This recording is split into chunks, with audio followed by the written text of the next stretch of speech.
Bismillahirrahmanirrahim. Semua keadaan jiwa kita, hati kita, perasaan-perasaan kita sudah lebih dulu bahkan pernah dirasakan oleh Nabi Muhammad SAW. Kalau Anda pernah gelisah, Nabi dulu pernah gelisah. Kalau Anda bahagia, Nabi juga pernah bahagia. Kalau Anda merasakan kekhawatiran, Nabi dulu pernah khawatir. Dan miniatur kehidupan kita sudah dicontohkan dalam perjalanan kehidupan Nabi Muhammad SAW agar kita bisa belajar mengatasi problematika kehidupan. Allahu Akbar, kalau beliau tidak diutus oleh Allah, kita tidak tahu bagaimana cara menyelesaikan pemetaan kehidupan kita hingga dengan saat ini.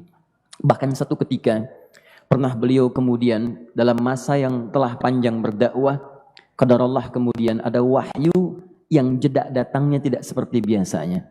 Biasanya datangnya cepat, berganti hari turun wahyu, ganti pekan turun wahyu. Ini beberapa masa wahyu belum turun. Ada hikmah di balik itu. Teman-teman sekalian, tiba-tiba beliau naik ke atas bukit, wahyu belum turun juga. Pulang ke rumah, belum turun juga. Sampai keadaan itu terlihat oleh kalangan kafir Quraisy dan mereka berkata, lihatlah Muhammad sudah gila. Dituduh gila.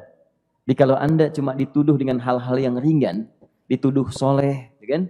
Dituduh kemudian orang yang berubah, dituduh semakin beriman dan sebagainya. Barangkali itu lebih baik. Nabi dituduh gila, Anda bayangkan. Tuh Muhammad sudah gila. Muhammad sudah ditinggalkan oleh Tuhannya. Muhammad sudah kehilangan pegangannya.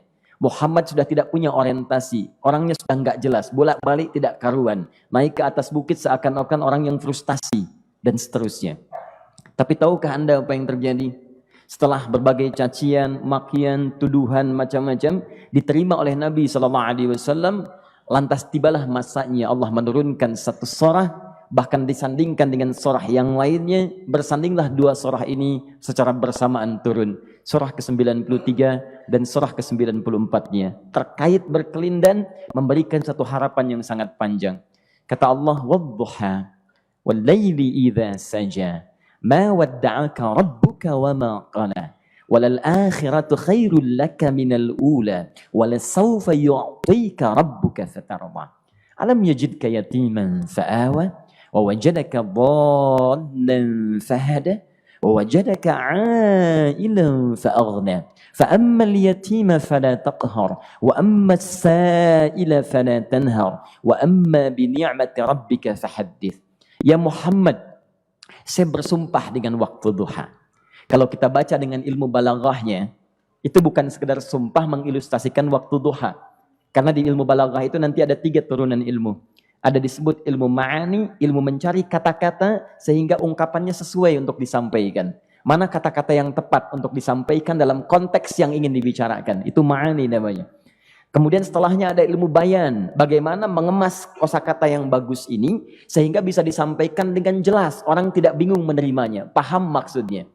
Kemudian setelah itu kadang-kadang jelas kalimatnya, tapi kedengarannya tidak indah. Woi, rapatkan, woi, apa belum paham juga? Rapatkan saf. Nah, memang jelas, tapi nggak ngenakin. Maka bagaimana caranya disampaikan dengan jelas, tapi hati kita terasa nyaman, memuji. Terasanya nyaman diserahkan kepada Allah, tapi ada kebahagiaan, disampaikan tidak terasa tergurui, diperintahkan serasanya diberikan jalan untuk mendapatkan kebaikan. Maka yang ketiga disebut dengan ilmu badi' namanya. Ilmu menghiasi kalimat yang disampaikan sehingga terasa dengan nikmat. Turunannya nanti ada majaz namanya. Mengambil sebuah kalimatnya untuk diposisikan pada kalimat yang nyaman disebut dengan kinayah turunannya. Maka teman-teman kata Allah, wadduha. Diterjemahkan demi waktu duha. Bukan sekedar waktu duha. Karena duha itu ada cahaya yang indah. Dirasakannya enak. Antum keluar waktu duha kan enak tuh. Berjemur. Kata orang Sunda moyan gitu kan. Datang. Bahkan sampai dianalisis ada vitamin D-nya bisa terasakan. Ya, kemudian setelah itu ada kenikmatan enak suasananya. Seakan-akan dunia milik sendiri. Yang lain numpang. Wah, nyaman keluar itu. Baik, jadi wadduha itu ingin bersumpah mengilustrasikan waktu kenyamanan yang pernah dilalui. Kalau dalam bahasa tafsir yang luasnya, saya bersumpah Muhammad, demi segala kenikmatan yang pernah engkau rasakan dalam hidupmu, seperti engkau merasakan cahaya duha itu. Engkau pernah senang, saya bersumpah dengan kesenanganmu. Engkau pernah tenang, saya bersumpah dengan ketenanganmu. Engkau pernah nyaman, saya bersumpah dengan kenyamanan yang pernah engkau rasakan. Wal-laili idza saja. Dan aku pun bersumpah demi gelapnya malam. Demikian terjemahannya. Bukan sekedar gelapnya malam, saja itu sesuatu yang pekat. Ya, ini belakang kelihatan agak gelap nih. Untuk memberikan proyek. Kesini aja Pak, saya cuma ngasih contoh. Contoh. Saya bukan mengeluh, bukan. Ingin memberi contoh. Ya, contoh pada ilustrasi yang mau saya sampaikan. Nggak apa-apa, biarkan saja. Saya mau contoh kasih kata saja. Ya, ini belakang agak gelap untuk memproyeksikan cahaya ke sini. Tapi yang mau saya sampaikan, kalau gelapnya begitu pekat, semua cahaya ini nggak ada. Cahaya nggak ada nih. Sama sekali tidak kelihatan. Saya mau tanya pada Anda, beraktivitasnya mudah atau sulit? Mudah nggak menemukan sendal Anda di luar? Belum tentu. Menemukan jalan keluar pun belum tentu mudah. Anda mesti meraba-raba jalan. Anda mesti kemudian melihat sesuatu dengan pandangan mata hati Anda. Raba, dan sebagainya. Sampai menemukan jalan itu pun belum tentu benar. Itulah yang disebut dengan gelapnya malam saja pekat. Kadang-kadang ada orang yang menghadapi satu kesulitan yang pekat, suasananya siang, cuman karena masalahnya begitu pekat seakan-akan membuat diri dia gelap. Jalan susah, limbung gitu. Kenapa gelap ya? Padahal terang. Karena masalah menggelimuti dirinya seakan-akan dia diselimuti masalah yang gelap. Bimbang dia, makan gak enak, minum gak nyaman, dan seterusnya. Ya, biasanya makan ayam tenang, ini dikasih yang lebih enak juga rasanya pahit. Gak enak zamannya. Maka kalau kita ilustrasikan dalam suasana tadi Muhammad, saya bersumpah, engkau pernah hidup nyaman, ataupun engkau mengalami masalah yang sangat pekat dalam kehidupan. Engkau alami sesuatu yang dahsyat, sampai engkau bingung, bimbang, pekat, mereka menuduhmu dengan macam-macam. Ma wadda'aka rabbuka wa ma qala. Saya pastikan kepadamu, dalam keadaan nyamanmu seperti dulu, ataupun engkau bimbang seperti sekarang, Tuhanmu tidak akan pernah meninggalkanmu ataupun menuduhmu gila. Orang-orang yang dekat dengan Allah Subhanahu wa Ta'ala, maka Allah akan menjaganya, baik dalam keadaan yang tenang dan nyaman, ataupun dalam kesulitan yang luar biasa. Walal akhiratu khairul laka minal ula. Nanti saya akan tunjukkan kepadamu, jika kamu telah tabah dan sabar menerima cacian mereka, menerima tuduhan mereka, nggak apa-apa, ini kan muqaddimah. Masa kamu masih panjang. Kamu masih panjang dalam berdakwah, kehidupan kamu masih panjang membawa tugas dan misi. Kalau kamu belum bersabar pada yang sekarang, bagaimana dengan yang di masa depan? Tapi saya pastikan kepadamu, jangankan yang seperti ini, masalah pekat yang paling hebat pun kamu akan hadapi, yang membuat kamu sedemikian sulit lebih daripada ini, yakinkan pada jiwamu, aku tidak akan pernah meninggalkanmu. Ini prinsip dalam kehidupan kita. Jika Anda menggantungkan hidup kepada Allah, Anda bersandar dengan baik kepada Allah, maka ayat ini akan mengatakan, teman-teman sekalian, Allah tidak akan pernah meninggalkan Anda dalam setiap kehidupan Anda. Nanti, sekarang perjuangan, kata Allah, walal akhiratu khairul laka minal ula. Nanti saat kamu tiba di akhirat, saya akan tunjukkan kepadamu ada yang lebih hebat yang tidak pernah engkau rasakan sebelumnya saat di bumi. Tidak akan ada lagi kesulitan yang kamu hadapi. Tidak akan ada lagi cacian yang kamu kemudian hadapi. Tidak ada lagi kemudian tuduhan yang kemudian kamu rasakan. Aku akan berikan apapun yang kamu inginkan sampai kamu puas. Wala sawfa yu'tika rabbuka fatarda. Nanti kamu pengen apapun, aku berikan. Kalau saufa masih ada jeda, ya. Kalau bahasanya wa yu'tika mungkin seketika. Tapi ketika mengatakan saufa, artinya bukan saat ini Muhammad. Sekarang pun aku berikan, tapi nanti yang di akhirat aku berikan sampai kamu merasa puas. Ayo minta apa saja. Hadir, hadir, hadir, hadir. Tapi yang paling indah, kalau kamu tidak percaya, alam yajidka yatiman fa'awa. Cobalah ingat, kalau sekarang sedang susah, coba ingat dulu. Bukankah saat kamu yatim, aku yang merawat sampai kamu tidak merasakan kegelisahan itu? Lahir bapak tidak ada, aku cukupkan dengan kakek. Kakek meninggal, aku hadirkan ibu dan paman hadir di sekitaranmu. Ibu meninggal, ada kakek. Kakek meninggal, ada paman. Dan Khadijah hadir di sekitaranmu. Bukankah aku rawat pada saat itu? Wajadaka dhallan fahada. Kamu sedang bingung, sedang susah, bukankah sering aku berikan petunjuk kepadamu? Wajadaka ailan fa'aghna. Kamu merasakan kesulitan, lahir dalam keadaan yatim, tidak ada pendukung, maka aku jadikan kaya. Bukankah saat kamu menikah dengan Khadijah, aku tambahkan lagi pendukung untuk misi dakwahmu? Ini pesan dalam Al-Quran. Kalau Anda sedang merasa susah, kalau ingin menenangkan diri, ingat-ingat yang baik-baik yang dulu. Kalau Anda sedang jatuh dalam bisnis, ingat-ingat saat Anda meningkat dalam bisnis Anda. Allah tidak pernah tinggalkan Anda. Mungkin ini ujian untuk membuat Anda lebih hebat lagi di masa depan. Kalau Anda tidak tahan bantingan yang sekarang, bagaimana Anda bisa mengatasi pelintiran yang akan datang? Karena dalam kehidupan bukan cuma dibanting. Anda mungkin mengalami penyingkiran, penyungkuran, lipatan, guntingan, bantingan, macam-macam. Jadi kalau satu gaya belum bisa Anda atasi, bagaimana Anda bisa berharap mendapatkan turunan yang lainnya?